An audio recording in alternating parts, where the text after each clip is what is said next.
Hello, my name is Kaitlyn Birkholz, and I conducted my capstone research on the struggles local farms have faced during the COVID-19 pandemic.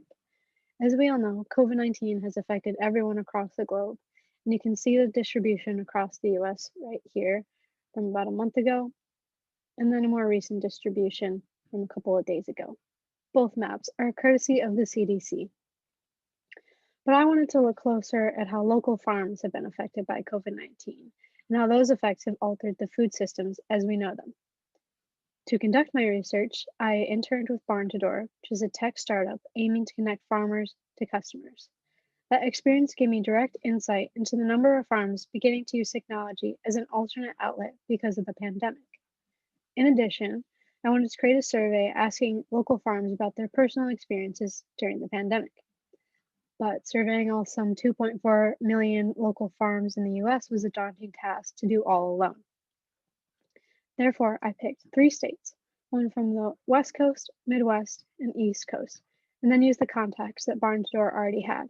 I created a survey to send to farms in Washington, Illinois, and New Jersey, who at the time had some of the highest numbers of cases in their regions.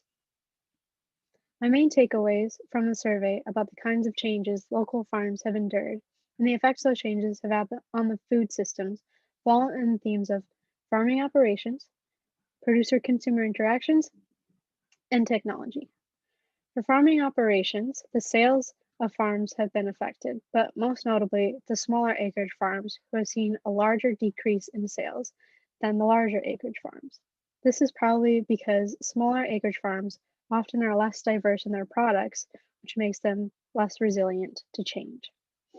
For producer consumer interactions, there's more of an increase than a decrease in customer base size. So, out of all the factors, this probably had the least amount of change.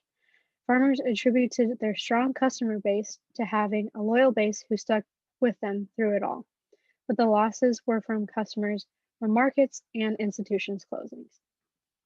For technology, overall, there was an increase in technology usage and a positive outlook on technology. With a lot of farmers markets, farm stands, and other face to face selling places closed or limited, farmers have looked to technology to substitute. It is also interesting to note that although the younger age group has a better outlook and more use of technology, the older age group still had some increase in usage and a positive outlook in technology. But what does all this mean for our food systems, and how can we make it better? First, food is essential to all, so we need to structure it around public health and try to decrease the amount of food insecurity.